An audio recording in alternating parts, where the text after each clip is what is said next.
Welcome to the Homeschool Together podcast.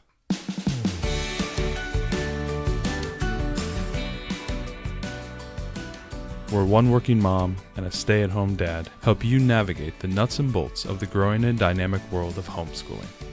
With a focus on early learners, like me. All the ins and outs of building and maintaining your homeschool life. Homeschool. Find out tips and tricks to make things like this easier. I'm reading. And ultimately, enjoy educating your kids. And what's that last thing? Have fun together. Did I do good, Daddy? Yeah, you did, sweetie. Good job. Welcome back to Homeschool Together. Thanks so much for joining us. We are going to be having a lot of things in the show notes today, and this is going to be kind of a two-parter episode. We promised we were going to come back and talk about all the great things that we learned about traveling overseas with our kids. And then on Thursday, we're going to have kind of like a great like tips and things that little items that we really liked. And we're also going to be doing a YouTube video, maybe a small series of videos on our YouTube channel. So keep an eye out there as well. Hit subscribe button. If you are not subscribed to the YouTube channel, that'd be great. We're getting really close to 1,000 subscribers. So be that 1,000th subscriber. Help us make pennies from YouTube. Yes, please. Please, yes. Yeah, so this is where we're going to get into all the gear. We got a lot of gear before we left, and there's some things that I think are like travel musts for us now. So we want to show all that to you, and we'll talk about that with you on our Short Bite this week. Yeah, absolutely. So let's get into it. We went to Ireland for a month. If everybody has not listened to the last week's episode, go ahead and go listen to that. We talk about a lot of the reasons about why we went there, what was the draw and how it went, and some of the how things. we did our homeschooling there. And we did all the homeschooling. That's obviously the main thing is we're a homeschooling podcast. How did we take our homeschooling, not just on the road, like as for a vacation? A lot of times people might say, hey, we're going on vacation, no homeschool this week. But when you're there for a month, you have to start to think about, oh my gosh, I need to bring my homeschool with me. And we talked a lot about how to do that. But this episode today is specifically how do you plan for that, right? One of the things that you want to accomplish your goals, whether it's homeschooling or having a great trip, a lot of that comes in the preparation, especially since you're going overseas. It's one thing to you drive to grandma's house in the next state. Right, or, stay for a couple of weeks. Yeah, go to the Great Wolf Lodge here in the Pacific Northwest. It's like a 3-hour drive from here. So, that's one thing. But getting on an airplane and flying somewhere is a challenge. But getting on an airplane, going through customs, going to another country, it has like an added layer of complexity and stuff. So today we want to talk about what tips and tricks that we there was a lot of preparation for this. We had a lot of preparation. We failed a lot of times, and I think that's one of the best things you learn through failure. And we'll talk a lot about the things that didn't go well, but we caught early, and I think that was the big thing. Yeah, there was nothing catastrophic happened, thank goodness. So the first thing we want to do is talk about how do you approach travel with children? That it's hard enough. I remember us looking back on some of the travel we did before we had kids. That was always, it can be stressful. Travel's a stressful thing, right? And we kind of like go. We tend to be very active travelers. So when we travel, we don't tend to just go and sit on a beach. We did that one time. We did that. It was actually fairly nice. It was nice. We've only done it once, and we'll have been together. This year is our 19th year together. Yeah. I just realized. So I was, as a side, I was on a subreddit for college football, and I realized that there are children, and I'm going to call them children, that are walking into their freshman year of college that were born the year I left college. Yeah, it's a sad thought when you get older. Sad. This has been your sad moment with Matthew Boozer. Sad thought of the day. So it's true. We look back at the way that we travel as individuals and as a couple, and that's very different than traveling with kids. And if you've gone on short trips with your kids, you kind of know that. But I think it's the intensity that you have to. Yeah, have. and when you're traveling for a long period of time, and especially when you're going overseas, that whole sense of wow, it's, traveling with my kids, I got to take a lot of stuff. That is amplified so much. Oh my gosh. Because you have to pack quite a bit more. You have to be more prepared. It's not like they don't have, products, especially we went to Europe. It's not like it's hard to find things, but it's not as easy as we are all used to. So it definitely requires quite a bit more thought and planning. And you have to kind of get your brain in the mode of how am I going to do this with my kids, and how am I going to do it for a month? And I think the start of that is, how do you choose where to go? Because where to go has a big influence on the way that your entire trip is going to run. And it's hard coming out of the pandemic. I think we all want to go everywhere. So how do you choose a spot? We were talking a little bit when we were ending our trip about like, We always do this at the end of our trips. We always talk about where we're going to go. where we're going to go next, right? Spoiler alert, we've decided on Orlando. Not because anything terrible happened in Ireland. Nothing that bad happened, but we just realized that our daughter would really like to go to Orlando. Yeah. We want to do something. While Ireland was wonderful and they were very accommodating of children, it is not a place that is like, made for kids. No. They accommodate as best they can, but even going into the store and trying to find things like fruit snacks and, kids granola bars and stuff was not like an easy thing to do because they just don't have as much for kids there. And so anyway, we did decide next year we're going to do something a little more kid They don't have focused, things that our kids were familiar with. Like if we go to Orlando, there was no goldfish. We can go into a Publix and find fruit snacks in abundance. Right. Like the familiarity was more the right. We wanted to do something domestic next year. It's not like there's not an Irish kid out there who loves the taste of a Welch's fruit snack, but we just didn't find a lot of these same analogs there. There were like fruit roll-ups and things of that nature. That was very hard to find. You had to look really hard in the natural section. Yes. So anyways, we decided they next have year. now found out how many different ways you can take corn syrup and mix it into things that kids will enjoy. So choosing a destination, one of the things we talked about when we were finishing Ireland was like, where are we going to go next? And you'd said, oh, well, maybe we should go back to Italy. Like we could go to Florence. And I said, that's just really not conducive. Our daughter's going to be 4 going on 5, our youngest. And like, that's not right for her, right? We thought about like, what would we do? Going to Ireland was a very outdoor heavy place that had very low expectations for the kids, right? It's running around and looking at castles and old ruins of abbeys and stuff and a lot of natural beauty. Walking on the beaches, going on for hikes, down trails, and whatever that might be. It doesn't ask a lot of them. It's not like going into a museum where you have to be quiet. If we're going to go to Florence, we're going to want to go see beautiful museums and beautiful architecture, and we're going to want to go into churches and see all this just glorious art and all that stuff. Climbing through the Il Duomo. Yeah, right. With our 5-year-old. Right. Daddy, why is it so hot? Daddy, what's going on? Daddy, you gonna pass out? Daddy, you look hot.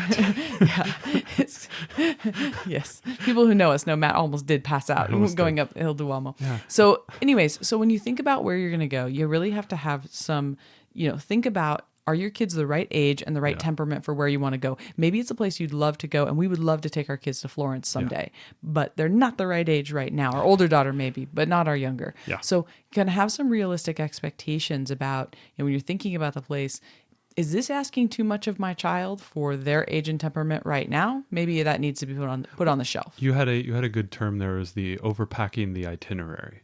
With adults, you guys, we can accomplish a lot. Like we can go, okay, let's go over to this museum. Let's go get some food here. Let's go check out this bridge. Oh yeah. Let's go look at that building. And you can handle it, right? Because you're going with the we flow. think we can. Well, I know. We went to Europe for 4 weeks when we were just before we got pregnant with our older daughter. And by the 3rd week, we were very travel fatigued. And I have to say, we did not feel that way in this trip. And it's because we didn't overpack our itinerary. Yeah. We tried for like one goal a day. And maybe that goal was just to go to the playground. Yeah, right. Some days, you have to... What we really found with our kids is you have to like mix your days. You have to say like, this is a really high day. Yeah. Today we're going to go and we're going to do this big castle tour. And that's our goal for the day.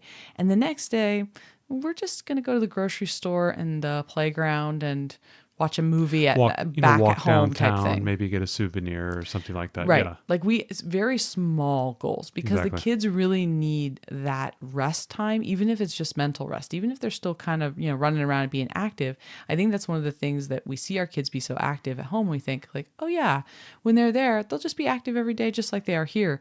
But their brains are taking in so much sensory input of the new places that they are and all that they really do need those down days. So have the right expectation for your kids and choose the right destination that can, match those expectations. Yeah. Even though like you're just walking through a small town or you're going in, down a trail to a park or you're walking down along a road, these things are all very different. And we have to remember the kids are taking it all in. Mm-hmm. And for them, they're processing this. I noticed our older daughter, would really get a little overwhelmed when it was really busy because we don't really have a town that's super busy, right? Mm-hmm. We don't live in like like either a tourist town like what we were staying in where there's just a lot of people everywhere and everybody's walking. It's kind of a walkable town. We don't have a walkable town.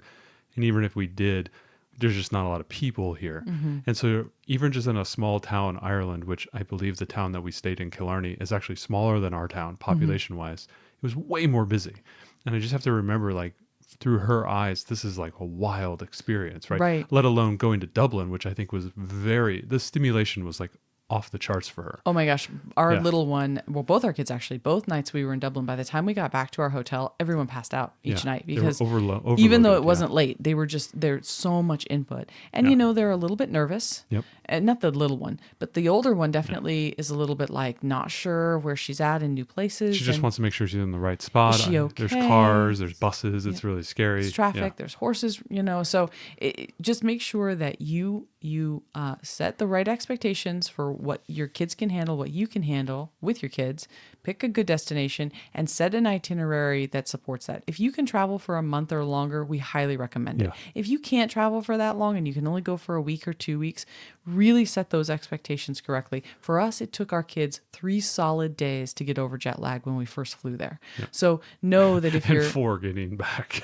yeah, getting back was way worse. It's 8 hours different from here to Dublin time. So it took a solid 3 days for them to feel like they were going to bed at the right time and not waking up at weird times. And so know that if you can only spare a week, I really wouldn't recommend traveling overseas. Don't make too many time zone changes because it's just too hard. Adults, we can get our circadian rhythm kind of back on pace, although we did struggle with it quite a bit when we came home. But the kids, they just can't. They have a hard time putting themselves to sleep at the right time. So really give yourself some time and don't set high expectations. Our first day when we got there, we knew that we weren't going to do anything. Our whole goal was to go to the grocery store.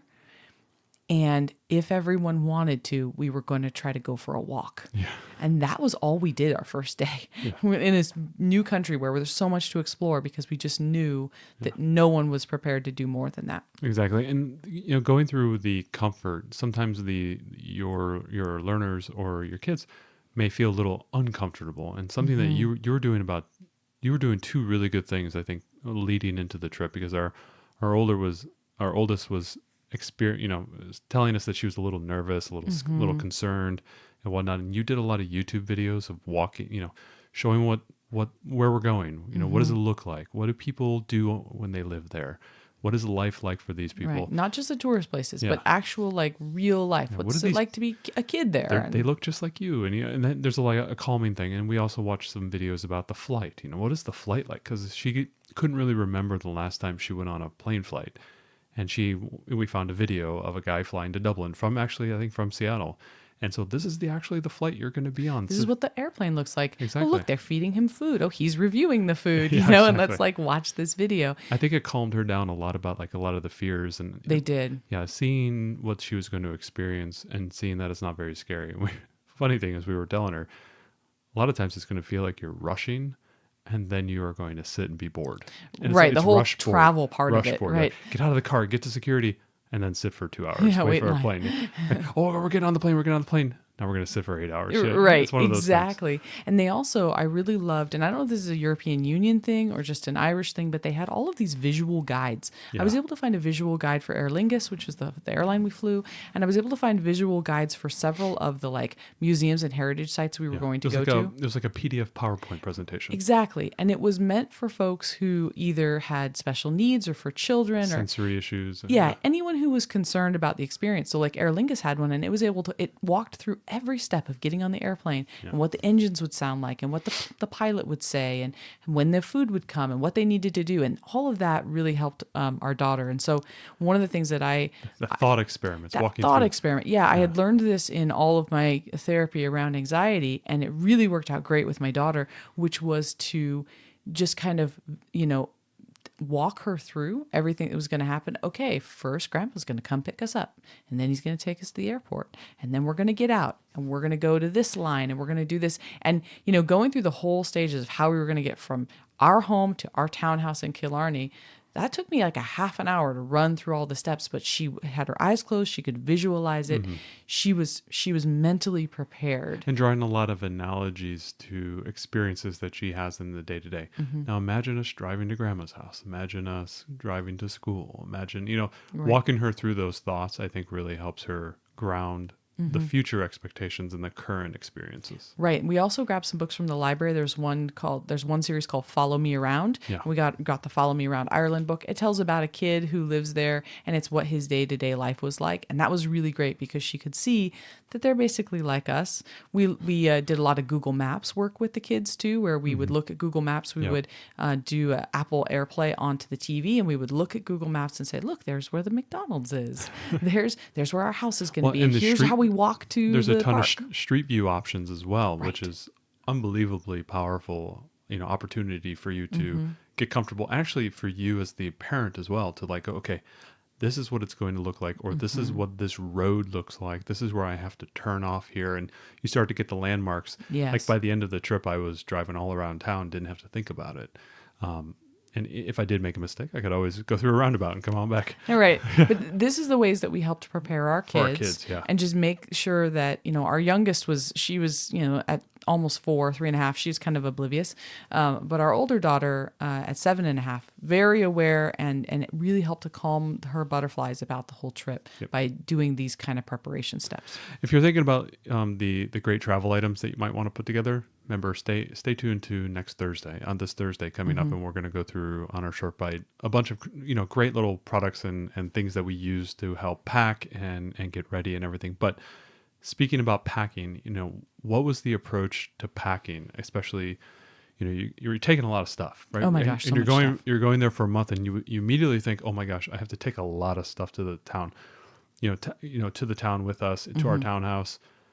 But that's not kind of really what we did. We said, okay, let's try to be as minimalist as possible, but be thoughtful in thinking about our children. The hard one I always thought was the children. Like, how are they going to be entertained through those 30 days? They have rooms full of toys. Yeah, what do you pack for them? What do you pack for them? It's a challenge. So to set the scene, right, there are 4 of us, the 2 of us and our 2 children. We had the car seat bag, because we had to have the car seat bag with their car seats in it. But otherwise, for us, you can imagine you've got a carry-on size roller, then there's the medium size, then there's the really big roller.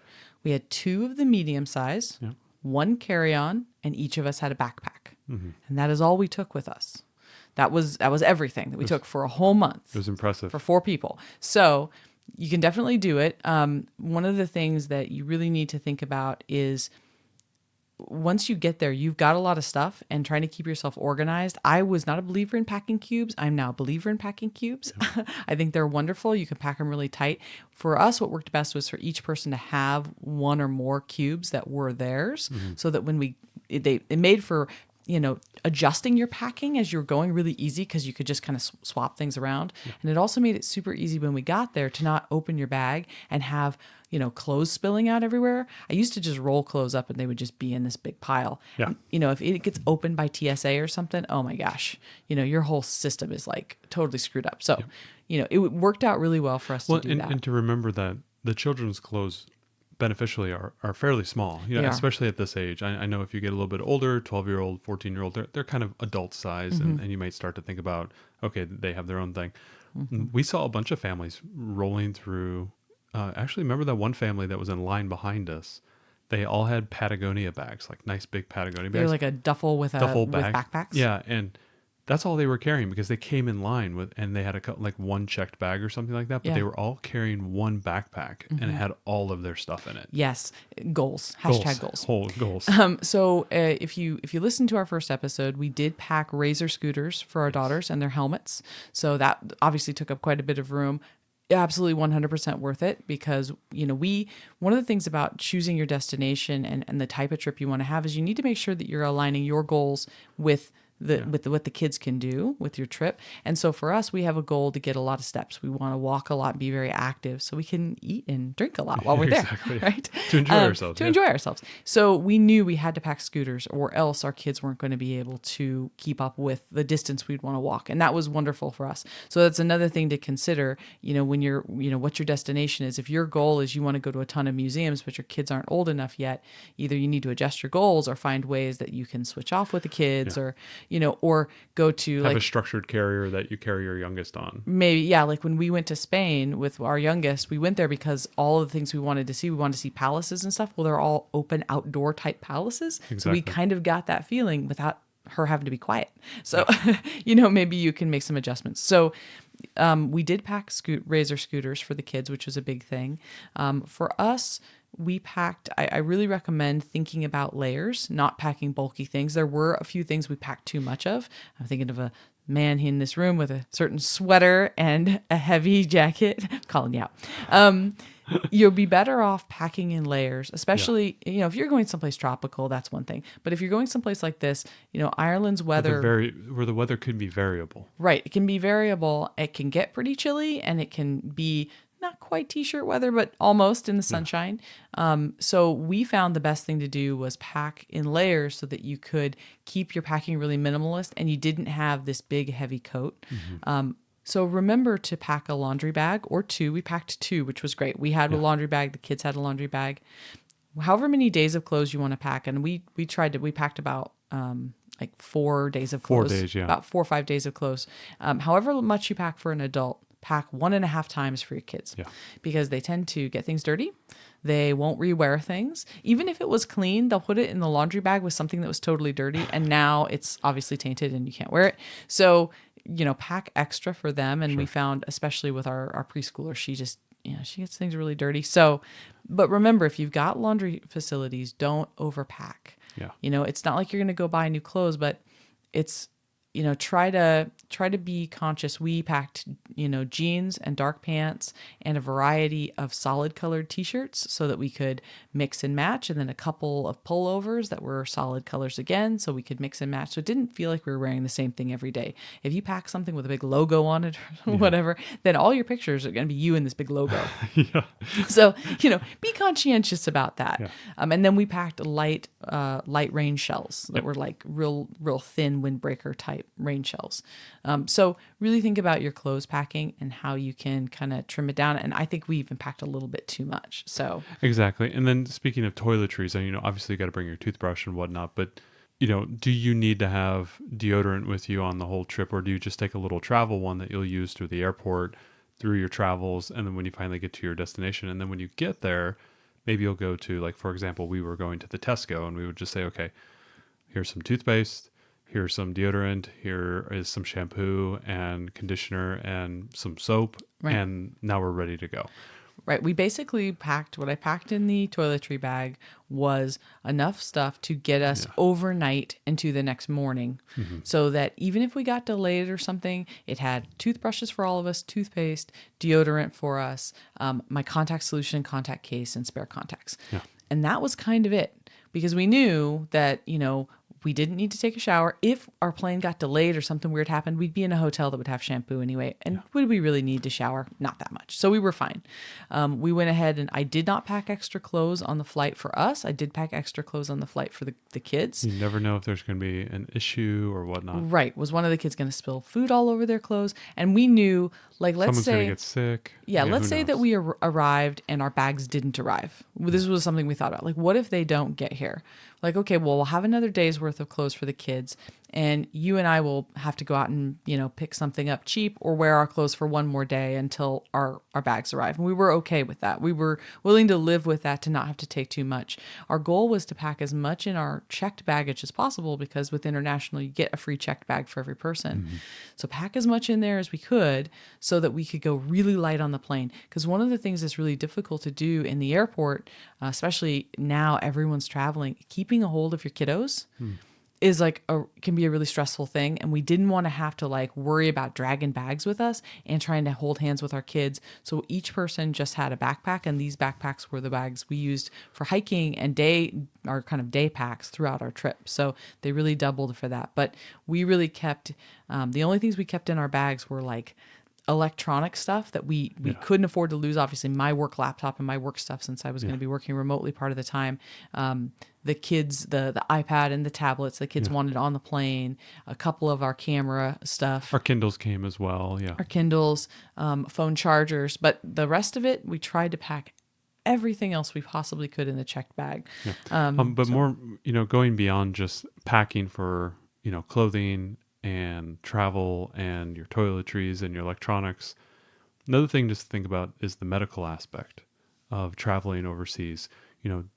Bringing Band-Aids, bringing wraps, bringing, Tylenol and Motrin and things of that nature, whatever you may need, feminine hygiene products and things of that nature, right? Like you don't know what's coming, in that travel. We had a little ouch pouch that we traveled with in our backpacks. And then we had a med kit in our backpacks that we packed in the travel bags. Right. So our ouch pouch for the plane involved, just some Band-Aids, some kids' Dramamine in case they were airsick for some reason, some Dramamine for us in case we were airsick or just needed to go to sleep.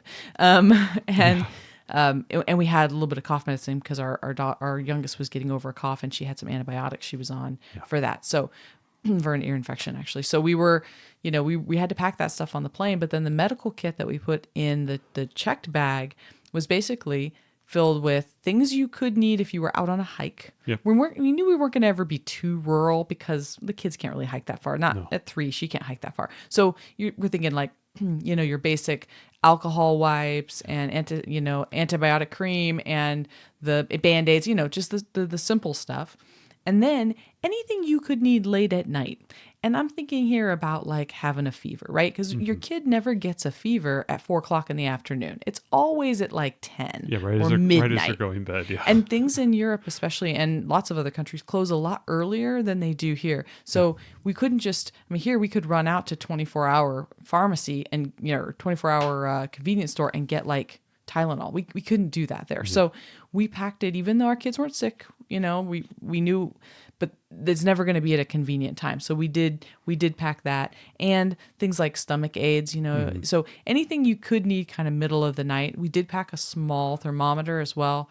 I read somewhere somebody said, don't pack a thermometer because if your kid's got a fever. If you've been a mom for a while, or a dad, you can feel it. And I say, yes, but I want to know if the fever's going down once I give them that medicine. And while I can tell there's still a fever, my hand is not good enough to get a degree reading. No. So I did pack a really tiny thermometer, and I'm glad we had that. We didn't end up needing it, but those are the things that we decided to pack. And everything else we knew we could go to the grocery store and get. If the kids developed a cough or something else, we could go get that the next day. But this is stuff that we might need when we didn't have access to a store. Exactly. And then kind of wrapping up the idea of packing, you have all these things laid out. We began to accumulate. We had a kind of a packing area that we were developing. We had the bags in the certain areas. We were putting those things that we knew we needed into the bags or around the bags. And then we did something we call a test pack. We actually said, okay, we're 1 week out. It's enough time for us to Amazon something. It was a couple weeks out, and I'm glad because we needed another suitcase. Yeah. But so we took things that were representative of what we would be packing. Maybe it wasn't exactly what, but I stood there like with a big checklist, and I was like, all right, grab. No, everybody, hold on, Ariel, take a knee. The checklists were by name of every person in our family. They were color coded from Excel. They had rows and columns, and I was handed these. Not only during the test pack, but actually the final pack. I'm feeling attacked. I'm feeling personally attacked. And then everything was check marked because she knew I like to do check marks. And so everything had areas where I could just check it off. And it was built in Excel. I don't know how many hours you spent 5 minutes on it. I know because you're you're Excel wizard. But I sent a picture of this to my friend. And I was like, I have a checklist. It was built in Excel. Well, it's color coordinated. You need to, hey, ladies, we have to figure out what to pack. If we didn't figure it out, no one could pack correctly, right? Yeah, but you color coded it based on like clothing was green, electronics were pink. Right. Well, because it was a long list. I didn't want things to get, I wanted to be able to have categories. I mean, it makes sense. I give you a hard time because I appreciated it. Right. So I stood there with the list and I said, okay, you go grab 4 pairs of pants. You go grab 3 long sleeve shirts. You go grab this. And I had the kids were like, kids loved it. The kids absolutely loved it. They were running to their rooms, and we went on our big king size bed, and everyone had a corner. They were supposed to pile all of their stuff in each corner. And so I did, and I didn't care. 5 t-shirts, just whatever, because this is just for the test. And we had everything together, and anything we still had on order, we put a representative thing of that size, and we went to pack it, and we found out we didn't have enough suitcases. We needed to buy that second medium-sized suitcase. Even after, one of my great skills that I bring to packing and travel is my ability to play Tetris. Yeah, you're really good at that. And I'm very good at packing stuff so when we ran out of space, we were like, we need to upgrade this back to one of those bags. Right. and then we'll have enough space. And so we knew, like, okay, great, there's enough time to go get another bag. Yeah. And we were able to identify, I think it was really key doing the test pack and with enough time You have to do it early that enough. we can't just like if you do it 2 days before, then you're having to rely on local access. Yeah. But if you have something that you specifically need to buy, like we needed to buy a big rolling hard case, very similar to the one we had, so we just hop on Amazon and buy that one again, right? Right. And to get that shipped to you, might take a couple days. Right. And we also identified during the test pack that we had cords flying all over. So I got some cord wraps I ordered, and right. we had some other things. I had to get some other containers. There was a few things that we identified that were going to be problematic. And when we saw all our clothes together, we were able to trim the clothing amount down a little bit. It's really easy on a spreadsheet to be like, 5 pairs of pants and this. But once you see it, especially It's like a recipe. Yeah. you folks don't know, but you're very, very tall. You're 6'6", so your clothes are big. I'm feeling attacked. So while the kids can have an extra pair of pants, it's not going to matter. Your extra pair of pants is like, Their entire pack. it's a big deal. It's all their clothes. Right. Equals one of Daddy's You need a pants. lot of packing cubes. Yes. So, so anyway, the test pack was really important. I don't think it's necessary for every trip, but if you're traveling internationally and you're trying to make sure that you can fit everything in the space you've got, test pack. It was really important. So jumping on to the idea of reducing stress, basically, AKA preventing issues. The first thing you need to do if you are thinking about traveling overseas, and Or even dreaming about it. even dreaming about it, like, and knowing that traveling overseas is not something that you're going to pull your family together in the next 3 months. This is something you're thinking about, 9 months away, or maybe a year away. Even going to Canada. It doesn't have to be, or Mexico. Like, it doesn't have to be flying across the ocean. Yeah. But this still holds true. You got to get your passports. Like, do it now. Do it now. Apply right now. And Don't actually, think like, oh, I've go- got 6 months. Don't. Go Just do it. Go check your passports. See if it's about to expire maybe in 6 months. Right. Renew. Right. So most countries will not let you enter if your passport's going to expire within 6 months.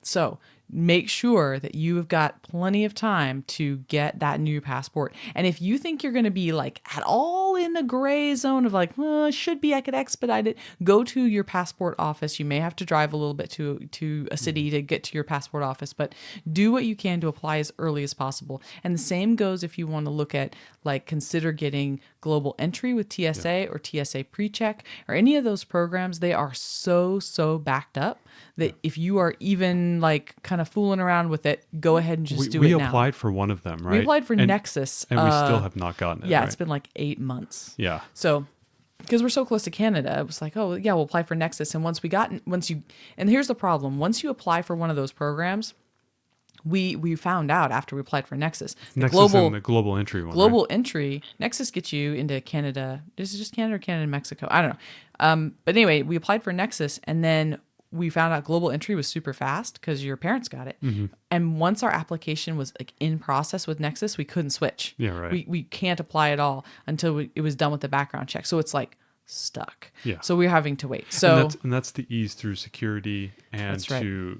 through customs, I think, as well. Yeah. yeah, exactly. It's for customs. So, really think about like if there's any travel program you might want to sign up for, it's worth it. Do it. The other thing to be really on the lookout for, our airport here at Seattle Tacoma has this TSA Spot Saver program. Yes. Look it up. If your airport has it, it's amazing. The local people who are listening to this, who have traveled through that airport, understand exactly what could hit you. You can get there one day and it's 15 minutes through TSA. Right. And the next day you're looking on Reddit, on the subreddit for Seattle, and it's a 2.5 hour wait. And they're into the parking lot. And they're in the parking lot. And you're just like, it's a crapshoot sometimes. Right. And so this basically is a free program Yeah. that's offered by the airport, by TSA, where you sign up for a 30-minute window in which you can basically skip the line and get like VIP access. Yeah, they and this walk is what you. we did. Yeah, they walk you right up. There in a lot of airports, there's like the long queuing line Mm-hmm. to get into the TSA check.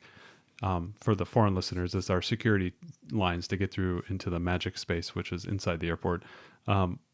And that whole line, they literally, it ends at a couple checkers who are checking your boarding pass and maybe your passport or your ID. And then you get to go through the scanners and everything. They walk you right up to that point. Yeah. I felt like famous. I felt very famous. And it's a free program, and very you can adjust it right up to the appointment on your phone. Like, Yeah. it's really easy. So It was really nice. yeah, it was amazing. Especially if you have a lot of anxiety around, like for us, we got to the airport probably too early, but we were just concerned, right? Like we don't want to miss our international flight that only leaves Seattle once a day. Right. So they recommend 3 to 3.5 hours before your flight. And we went with 3.5 because we Yeah. just wanted to be sure that we were going to be able to make it. So really get to the airport early, get those documents in place. If they have Spot Saver, check into it. Next problem, anxieties and whatnot. Ariel, tell them why the Chase Manhattan third-party bank credit card is the worst. No. Okay, wait. I don't know where you got all that. Okay. So we signed up for a Chase Sapphire Freedom card, so that Rewards, we could, mega we metal wanted card, the mega rewards because we were going to start traveling more, and so we wanted to get that, and that's great, and that's all fine. One of the things it allows you to do is take your points and transfer them into points in other services like airline points or rental car points or whatever. But it also lets you just book things right through their travel portal.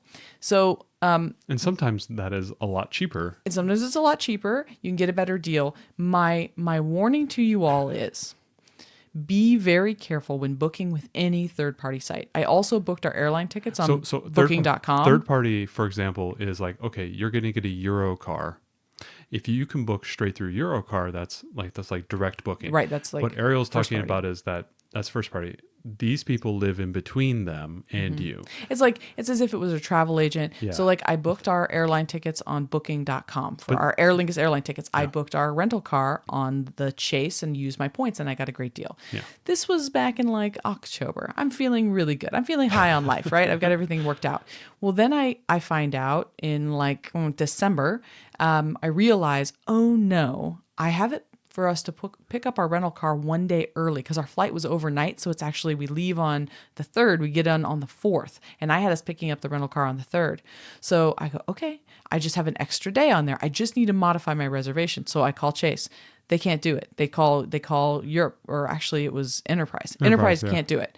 Enterprise is like, well, you didn't book with us, so we can't do it. So they go back to Chase. Chase goes, well, we can't make any changes. Because if you would have booked through Enterprise, they would have just modified it immediately. Enterprise would have modified it for They free. told you that. They said, yeah, no big deal. Right. If you would have just booked with us, it would have been fine. I'm like, well, darn it. I booked with Chase. So then I go, well, Chase, can you do it? No. So I said to Enterprise, hey, can I just pick up my car a day later? I'll pay for the extra day. Because at this point, the rental car cost had gone up double. Yeah, It was going to cost us $2,800 for our rental car instead of like $1,500. So I was panicking a Well, little not bit. 1,500, but also we were going to apply all the points to it, so it was actually going to bring it way Well, down. anyways, Yeah. yes. So I asked them. So we were "Can-" going to lose a lot of money. I was like, I'll just pay for the extra day. Can I just, I'll just pick it up a day later? And they go, no. If you don't pick it up same day, you forfeit your reservation and we keep all your money. So, and then Enterprise is like, we can't change it. But we could leave a note for the airport people and they could maybe do that. So, yeah. Well, and then they said, okay, there's a window that if you get it by this window, but we didn't know if our flight would be delayed. Yeah, it's a 24-hour window. If if our flight was delayed half an hour, we would have missed it and forfeited our money. So I had to. So then I thought, well, you know what? What about Aer Lingus? Why don't we change our flight and move it up a day, and we'll see. Again, I looked it up. Oh, Aer Lingus is charging no change fees right now. I'm like, awesome. So I contact them. They're like, wah, wah, you booked with a third party, and that'll be $250 a person to change your airline tickets. So had I booked directly with Aer Lingus, I could have just shifted our flight up a day, and our Airbnb, that could have been shifted. That was all going to be fine. And this wouldn't have been a problem. So instead, I had to cancel my rental car.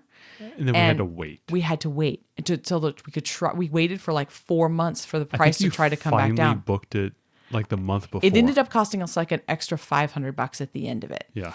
Then, but it wasn't. It was still bad. It came back down. It was did this such a silly mistake. surge in price, but it came right back But down. I think that like overall, when I going with booking.com rather than booking with Aer Lingus, maybe saved us like $200 off of all 4 flights total. Yeah. Like it wasn't significant enough. So my the sermon to you all is, if you're going to book with third party, you need to be darn sure, double and triple check that you've got the right information, because it is not changeable. There are not reservation changes that are easily done in my experience. You went through so many levels of corporate bureaucracy. You wanted to talk to the next person, it the next was one. bad. And we as creatures of the corporate world understand the systems that are at Right. these There's companies. some guy that could just have You walk done down- something in a yeah, system and it would have been fine. Ned at the end of the row in cubicle 15 Yeah. can hit the button to make the change. Right. And we know that guy's there, but they just can't do it. Yeah, And it was beyond frustrating, you Yes. guys.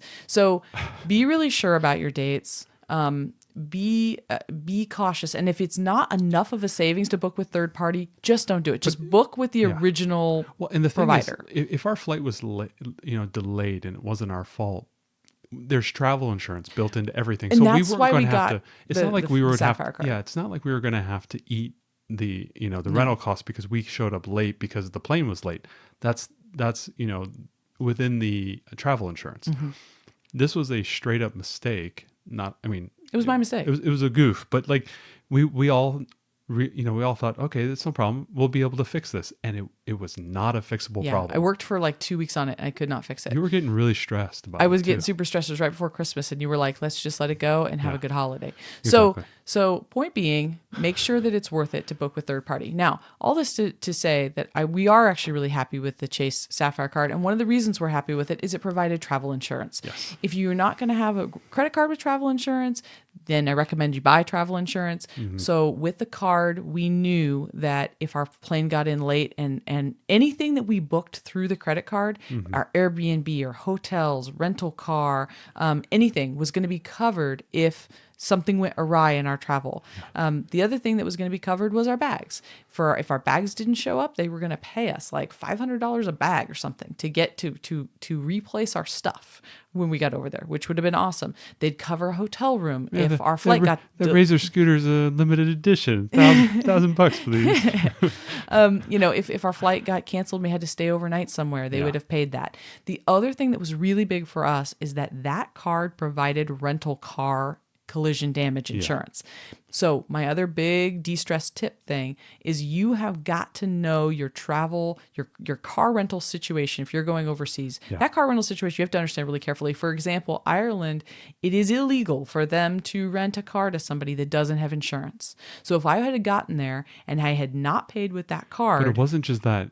You needed a letter from Chase. well, no, that's to prove we had insurance. Yeah, No, to prove it. If you didn't have insurance, then it was going to be like an extra $30 a day for your card, and we had our car for 30 days. So you see the how math, do yeah. the math. That would have been painful. And so we had it from our credit card, but I had done enough research to know that I needed to have a letter, and that letter needed to be less than 2 weeks old that I could present to the rental car person to show them that we have proof of insurance. So really understand. There's a lot of fine print. There was a in lot of this. fine print. That letter had to have your name on it because you were the driver. I had to Exactly. book the car in your name with the credit card, and we had to have that credit card in our possession when we rent it. Like there were some things. So that can all sound kind of stressful, but in the end, it all worked super smoothly because I knew about it. I was prepared. Like, for example, you had to have a driver's license that was more than 2 years old. That was the policy of Europe Car. Well, you had just gotten your license renewed in the last year, so you didn't have one that showed you had had a license. So I was able to find a picture of your license, your previous one that I'd taken for some reason, for some document I needed, and I brought that with us. Just so in that case. If that had happened and they'd said, "Oh, you look like you're a new driver," I would, because your renewed license doesn't have the original issue date on it. Yeah, right. Then I would have been able to provide that. So really know your situation going into your rental car extremely well and protect yourself with travel insurance. There's a lot of gotchas there. There were some gotchas, and it ended up being fine, but it was because I had to be, if you're not a naturally detail-oriented person, this is the part of your trip when it comes to your reservations and your rental car in specific where you need to just really pull out all the stops and really research and be very careful. So that was one piece we did. And I know there's people out there who say, well, why didn't you just take the trains and everything? And that's true. We actually really considered the option of just saying, we're not going to go with the car. We're just going to do trains and everything. And there was a path for us to do that. But it was a little bit more difficult. The areas we needed to go to didn't have direct train access. We would have been huffing it a lot. Or taking buses. And our kids need car seats. Yes. So we may have made a different decision if our kids had been older because we wouldn't have needed car seats. Specifically, the areas we were in were driving focused. Yeah. Now, you could take buses and rentals and shuttles and things that you can do, that Ubers and taxis and whatnot. And Yeah, but Uber's not super popular there. no, it was all taxi Ireland's oriented. most conducive to having a car that you're driving. Yeah. It really is. They have a trains, and we never took one. We wanted to take one, but we didn't.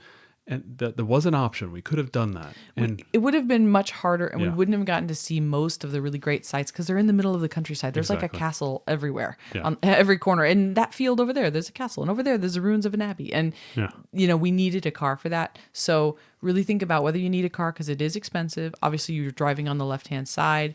We did splurge for the automatic, which I think is something that you really need to be careful of. It's Yeah. one thing to drive on the left; it's another to drive on the left and shift with your left hand. and yeah. use your clutch. And Yeah. so clutch was been normal, but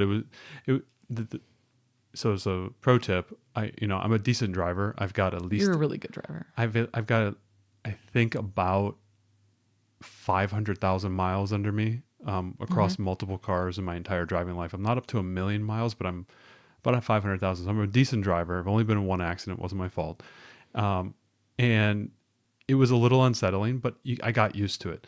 Driving on the right side of the road, it became natural. It was okay. left hand. Getting on the left side of the road, right side of the car. That was the hard part.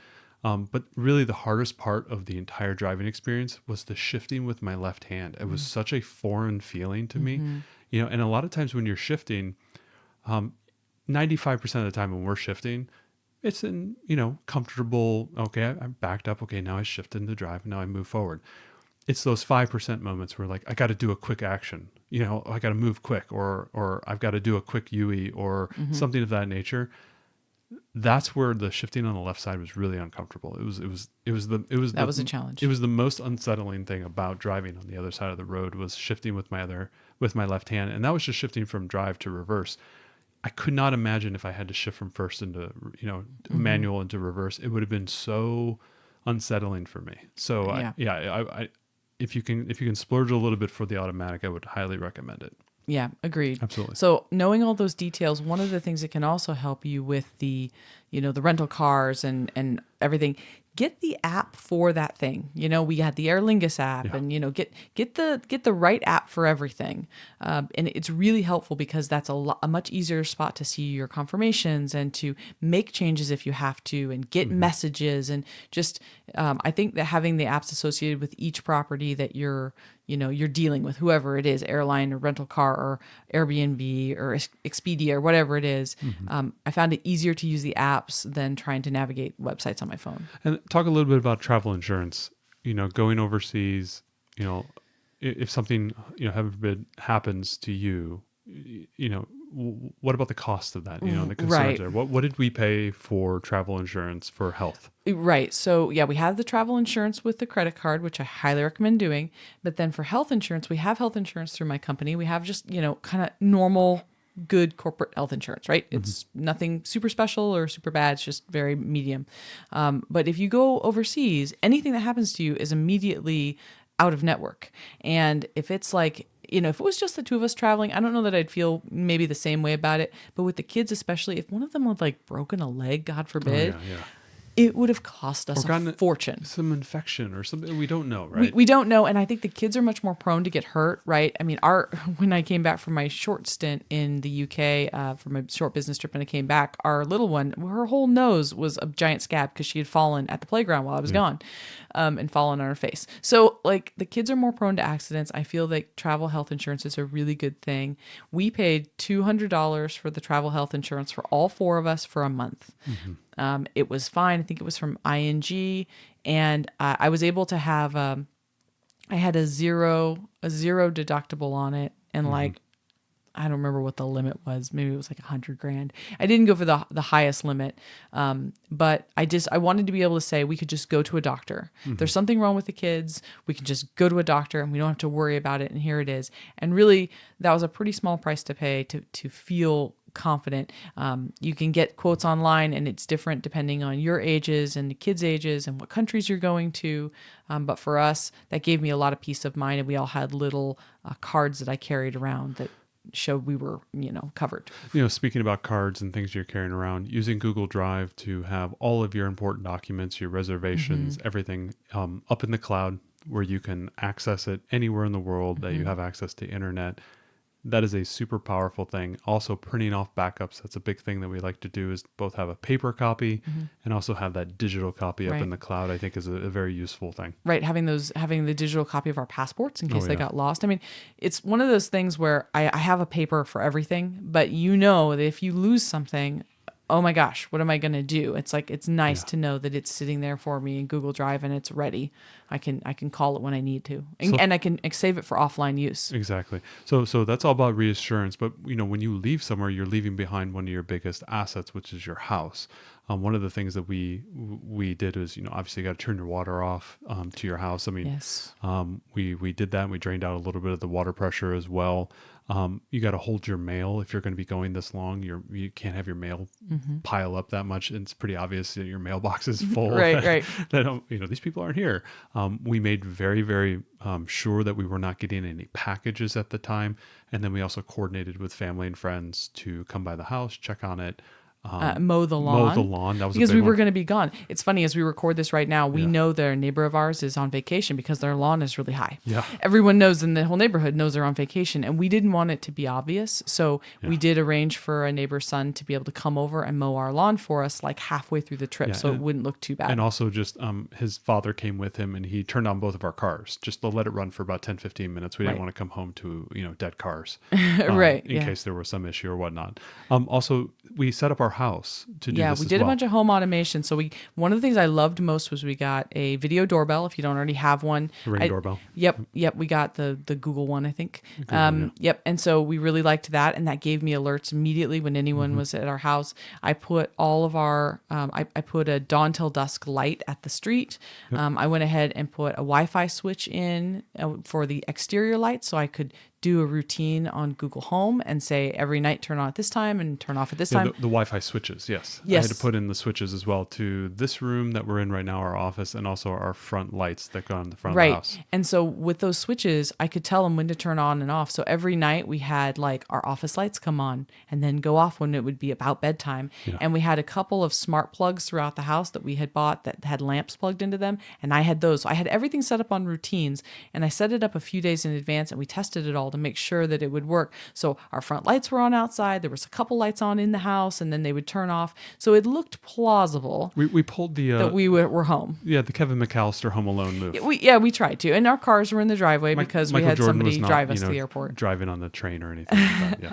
So it's important to think about your house. I think turning off the water was a really big one for me because I didn't want to worry about there being any problem with dripping. Yeah. We had an inside camera as well. We have like a hub. Yeah, the Google And- Nest Hub. Right, Yeah, and and so- so we could always cue in on that. And it was funny because we do get messages from that when the sun comes out, because it comes through our windows and it Does the changes shadow. it changes enough pixels on the screen from light to dark, dark to light, that it'll cue, hey, there's movement in your kitchen, and it's not. It was really nice and comforting Yeah. though to be. But we could always tune into it and just check on the house. Yeah, half a world away and be like, let's see what's going on in the kitchen. Oh, and it's silent. You don't hear any water dripping. You don't No. hear. So that was really And great. we angled it so that you could see in the kitchen, you could see the fridge in case there's a leak out of the fridge, and then down the hall towards the bathroom, and then the living room kind of thing. We could see down the hall. So if there were some major catastrophic problem, we could see it, and then we can immediately radio to family or friends to come and, check on what's going on. Right. Also, we had keys made for family and friends, so if they had to get into the house, that was there for them. We taught them how to use the security system that we had. So we did all of that. We also really prepared our house to arrive home. And this was a de-stress thing for me. Yeah, clean the the day house, before, new sheets. Yeah, the day before we left, I always wash my sheets before I go on vacation. And I think that's the best thing. So you come home, everything's crisp and nice. We went ahead and we ate. We spent about a month eating down Our freezer. the freezer Yeah. and the pantry items that were going to go bad. And we really consolidated that all. And so we were as ready as we could be inside the house. And that helped us to have a lot less stress. So those are kind of our de-stress tips. So let's talk a little bit of just a few more tips. I know we're going a little long here, but I think they're really helpful, kind of just dumping all this information on, what we learned and what we feel is like the best way to attack kind of a long travel here.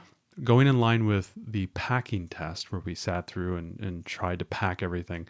The next thing we did is the tech test. Oh my gosh. This was your idea and it was brilliant. Yeah, so you're bringing at least 2 cell phones with 2 adults. you're bringing, Kindles, you're bringing tablets, you're Maybe bringing the your laptops. camera. You're also going overseas, so they have different plugs than us Got here. So we got adapters. adapters, and you're doing all these things, and you're laying it all out, and you're charging hubs, and maybe you have to take your IQ chargers because your stupid iPhone doesn't charge off the stupid Lightning connector, and you need to always. So now I have all these little IQ chargers everywhere. We've got our Fitbits. We have our Fitbit chargers. Fitbit charger. And So all there was a lot that we had, and one of the things about being in the U.S. is I can get a cable for anything, right? I can go down to Walmart or wherever and get a cable. That's like no problem. But over there, we weren't sure what we would be able to get, and checking the headphones, your earbuds. this is what So this is what we did. We laid it all out on the dining room table, and we tested everything, and we made sure that every cable worked, that our charging setup worked. One of the things we tested, we had 2 sets of headphones. We plugged them in via a headphone splitter to the tablet, the way that our kids would watch a movie together, like in the car or something. And guess what? One of those headphones was a child's headphone. The other one was not. And the child's headphone was audio limited. The volume was limited. So it was super dim, and the other one was louder. Right. And so we were like, imagine in a car driving down the freeway, it was not going to work. The younger kid's going to be sitting there going, "Daddy, I can't hear it. I can't hear it. Right, turn it up. So we we turned it up so loud that it would blast out the other kid. Yep. So we were like, oh no. So that was another thing we had to buy before we left. We had to get another pair of headphones so that they would each have the same set. Audio level, yeah. For the same audio level. There was a cable we found that was bad.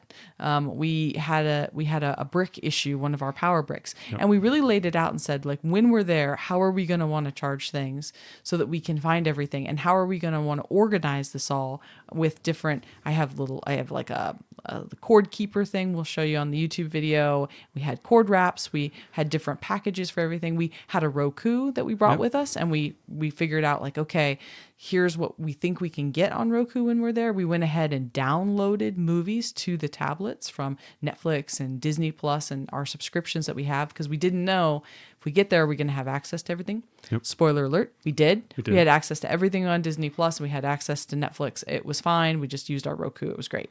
But we also brought an HDMI cable because we just weren't sure. So we went through all the use case scenarios of what we were going to have to do with our technology to make sure that everything worked the way that we expected. And then we charged all of our equipment. Yep. So that was hugely important, I think. Yeah, the tech test was really good.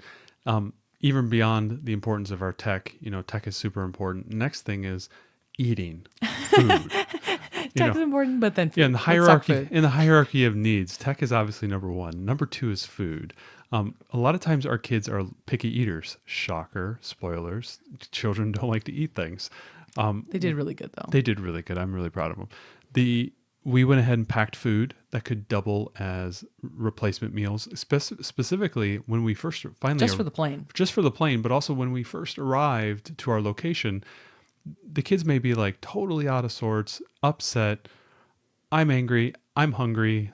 I don't want to eat any. We better have some granola bars I don't available. want this weird food. Okay, here's a packet of oatmeal. Right, that I know you'll eat and you'll enjoy. Right. Or here's a thing of cereal that I know you'll enjoy. So we didn't know, on the plane they were going to give us a meal, but we didn't know if the kids were going to eat that meal or how they were going to feel about that meal. Spoilers, they did not like. It was okay. It wasn't terrible, but it wasn't great. Wooden silverware. It was the wooden spoon that yes. really churned the mac and cheese for them, because they had kids meals. Yeah. So we packed food for the plane that had enough protein and things that it could double as a meal for them if they didn't like the plain food. And you're right, we packed oatmeal because we knew that we'd be getting to our destination late in the evening, and then we wanted to have something for them to eat in the morning that didn't require us to go to the grocery store. So oatmeal worked out great.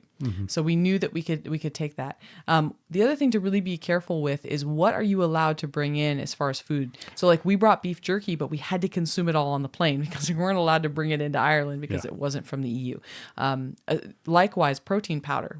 We really wanted to have protein powder. We had to look up where we could go there to get it. Because they wouldn't allow us to bring it in. We couldn't bring it. So know what kinds of foods you're allowed to bring in. Pack things for your kids. We didn't pack foods for the entire trip.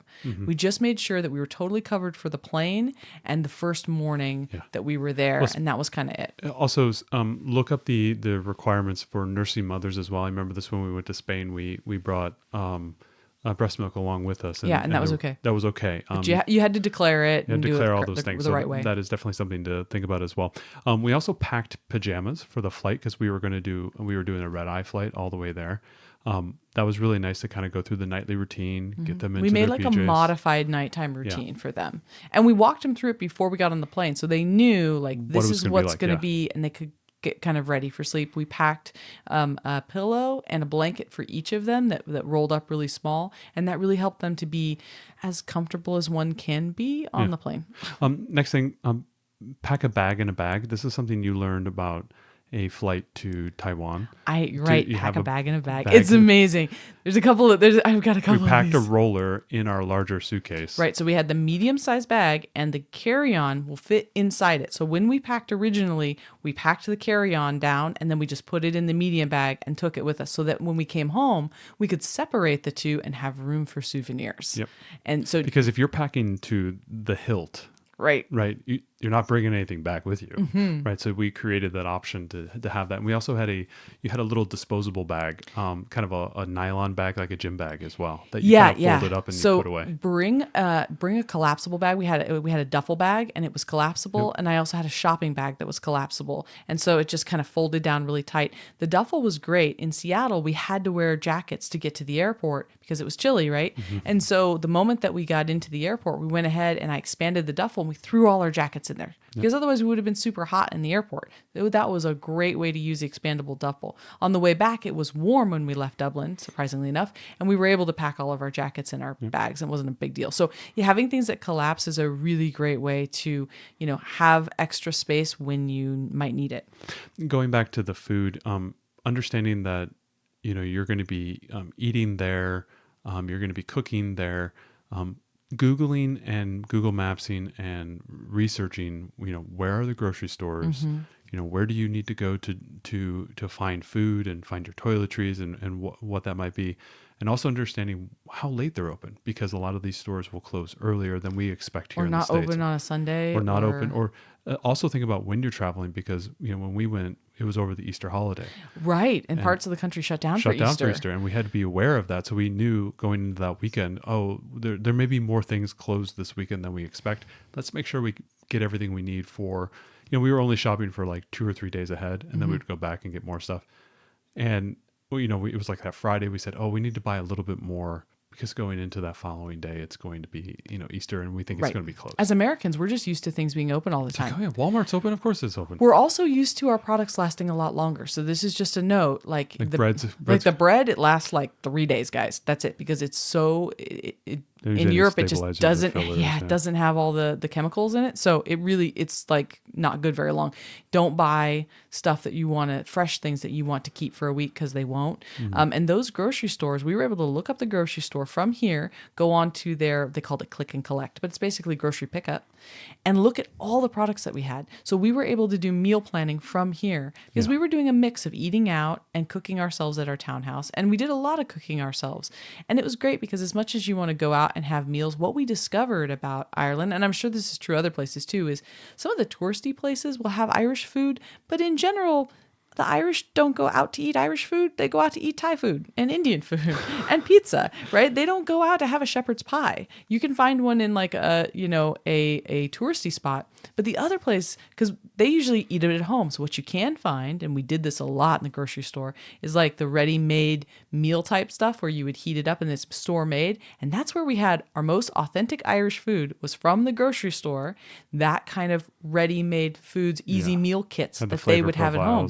There was some products that are like traditional classic Irish foods I didn't once see on a menu anywhere we went. I had to get it at the grocery store. So, but you can do a lot of that meal planning early. And what we did is we planned in some like comfort foods. Like our very first meal was breakfast for dinner. Like we wanted to ease our kids into stuff that they're familiar with. They're familiar with, but just kind of push them outside their comfort zone just a little bit. And I have to say, for our 3-year-old being a fairly picky eater, because she's a typical 3-year-old, she did great. She ate a lot of things. She was the first one to try black pudding.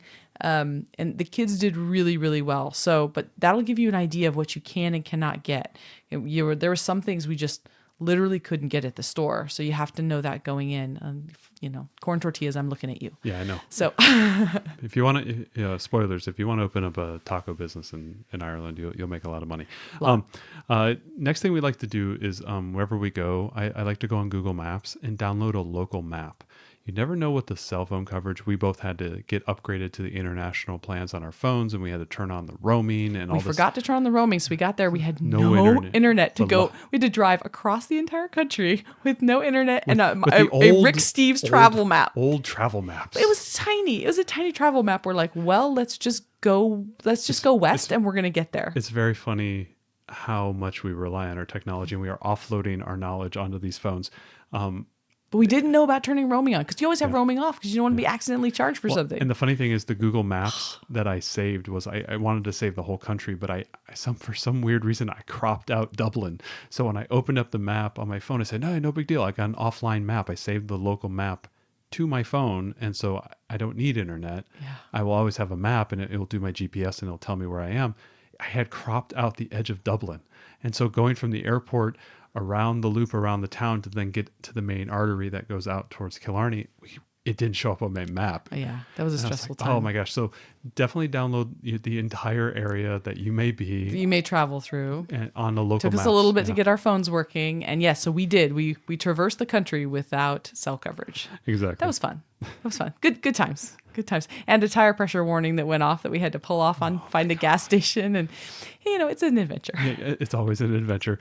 The final thing I think that, something that you really cued in on, and I think it was a great revelation that we found, was that when we travel, make a local connection to that local area. You don't necessarily have to do all the, kind of touristy focused actions. We found the Girl Guides. We found the local sporting events.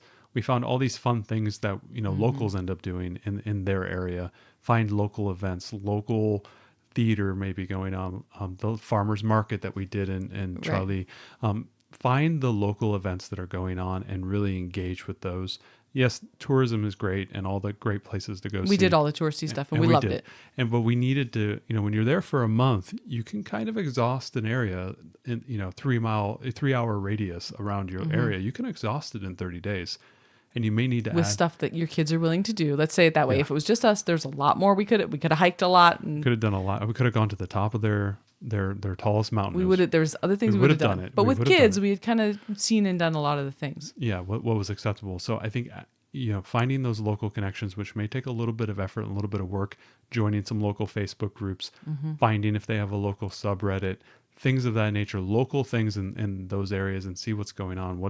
What is going on, this weekend at the whatever, going into the local travel aid, the travel, the tourist office, information. They will tell you not only just, how to get around the area and go to their famous places, but they'll also tell you, this weekend there's a big festival over here, or there's a road rally race going on. There's a road rally race. Yeah. We went in to ask where the Easter bunny pictures and Easter egg hunts were going to be going on because we were there at Easter. It was stuff like that where getting in that local and we went to the World Championships of Irish Dance, and our daughter does Irish dance, and so that was really fun.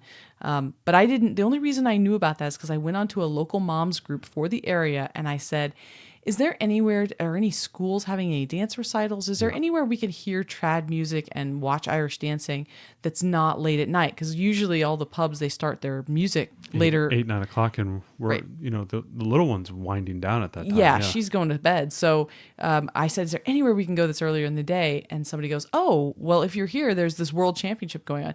I didn't see the fact that the world championship was going on like a mile from where we were staying, other than the small marquee right there at the convention center. You would never have known. You would never have known it was going on. We would have had no idea. Even if we were in that town. Right. Like, why are all these girls walking around all bronzed up with bronzer and wearing giant wigs? I don't know. But so if you can, if they let you, not all local groups on Facebook will let you join, but these ones did. And I was able to ask questions of locals about things that were going on, things that we should be aware of. And that was really special because as we said on the last episode, the times where we connected with locals and did the things that locals would do was some of the most fun. Going to the grocery store was so much fun. always Our an kids had experience. their favorite grocery stores, and they Yep. had their favorite products at those grocery stores, and we got to try a lot of good things. Oh, and speaking of food, make a food rating sheet. We had a food rating sheet, and we filled it out the whole time. Everything we ate, Yeah. scale of 1 to 5. Each family member got to fill things out, and I think doing that helped our little one especially want to try things, so she could rate them, Yep. and that helped her get over her fear of like trying new things. She needs to work on her very rookie scorer. She either One it's or a five. 1 or a 5. I love it. I love it. 5. Oh, I hate it. I hate 1. So hopefully we went through the full breadth. It's a little bit of a long podcast. I know this is like a lot of information, guys. If there's something specific Yeah. that we kind of touched on, but you want to know more information about, Let us like know. let us know. We can do another short bite. We're trying to download from our brains as much as we can remember about it. It was a super successful trip for us. And I think the thing to walk away with it is that vacation, in its existence, is not just that time. There is enormous amount of preparation work that needs to be done beforehand. if you're going for that long, really, and with kids, I think with any kids. any travel, like even just when you come home, there's still things that happen afterwards. You got to do all the laundry. You got to put everything away. You've got to get back on the right time zone. You've got to get your kids back into if you have a parent partnership or a co-op, you got to get them back into the flow of things. They're going to start seeing their friends again, whatever it might be. There is an enormous amount of work on both the beginning and the end of your trips. And to really start thinking about that in the totality can be very, scary and be anxiety inducing. I think approaching it, we try to talk about as much of it as possible, how we planned for this, putting together checklists, putting together lists, doing a lot of planning, thinking through a lot of the things leading up to it so that you're prepared. I think preparation is obviously the key to success in any endeavor. Right. And I think I didn't do much. You did most of it because you're an expert in that stuff. I would just wing it. Well, so I think that the thing I was is, like, hey, let's get the big backpacks that we had before and just fill them up and let's I'm go. like, oh, that's not gonna work. Okay. I think if this seems overwhelming to you and you're like, oh my gosh, you guys have talked about so many things, break it down to the biggest pieces that you have to have first. And that's what we did. We got our flight, we got our place to stay for our month, get the big pieces that you need first. And then you can start kind of, eating away at each thing. Each confirmation that you have, okay, what do we need to think about here? And I started pack lists and then, we went over them and all this preparation work that you're going to do. And I didn't stress over it. I felt like, I think that if I hadn't done all this prep and I had just winged it, I would have been super duper stressed. But as it was getting ready to go on this trip, I wasn't stressed at all because I felt like I was taking good concrete actions towards the trip. I knew that I was making good progress and I was doing the things I needed to do to be prepared. And because I was so prepared, I wasn't stressed on the trip at all. So all that work that you do in advance really, really pays off. And especially, I do have anxiety issues and I did have like worries that I was going to be anxious on this trip. And I really wasn't because I knew that I had kind of all this stuff in order. Yeah. And then this is how we work. This is how we work even in homeschool, right? I plan and you execute. Mm-hmm. And that's exactly what we did here. I planned it all. And then I knew that you were going to get us through, right? You were going to execute. You're going to help make sure everyone was safe through the airport, help keep me from being scatterbrained. I mean, and you did a wonderful job of that. So lean into your strengths and your partner's strengths when you're trying to plan something like this and just take one step at a time. Step one, decide where you're going to go. When are you going to go? Get those plane tickets and get that lodging and rental car if you need it. The big pieces, just get the big pieces in place. And in fact, we did that and we didn't do any other planning for like months. Just like got the big pieces and just were excited about it and did some fun stuff. And then the closer we got, it's like, okay, now we'll start really thinking about how are we going to do this with our kids? Because it does take tons more preparation. If this was just you and me, we'd grab a bag, throw some stuff in it, and we would have gone and we would have been fine. But with the kids, you do really have to do quite a bit more planning. And I think that with that planning, you'll be just as successful, if not more successful than we were. Absolutely. Let's end this real quick on what we're consuming on Netflix. There's a baking show. Tell them about it. Oh, yeah. We're just watching Junior Bake Off. It's Great British Baking, but it's with kids. It's adorable. Our kids love it. It's been our favorite thing that we've been into lately. I just love the encouragement, right? They're also encouraging of each other. It is making our kids want to bake a lot, which isn't great for our The cleanliness of our kitchen. That and our waistlines, but it has been really nice to watch a show that has substance. They were also trying to watch like The Floor is Lava, and that show's kind of whereas And Making Fun still only has one season. yeah, I like Bake Off because these kids, they show that the kids have other interests outside baking. They show that they really love it. The kids help each other. If they have extra time, they help each other. It's just a really wholesome, positive energy type of show. So if you're into Great British Baking, watch Junior Bake Off with your kids on Netflix. Thanks so much for joining us today and making us a part of your homeschool journey. Please engage with us on social media. Join our Homeschool Together podcast group on Facebook and find us at Homeschool Together Podcast on Instagram. We'd love to hear your feedback, questions, and recommendations. Until next time. Happy homeschooling!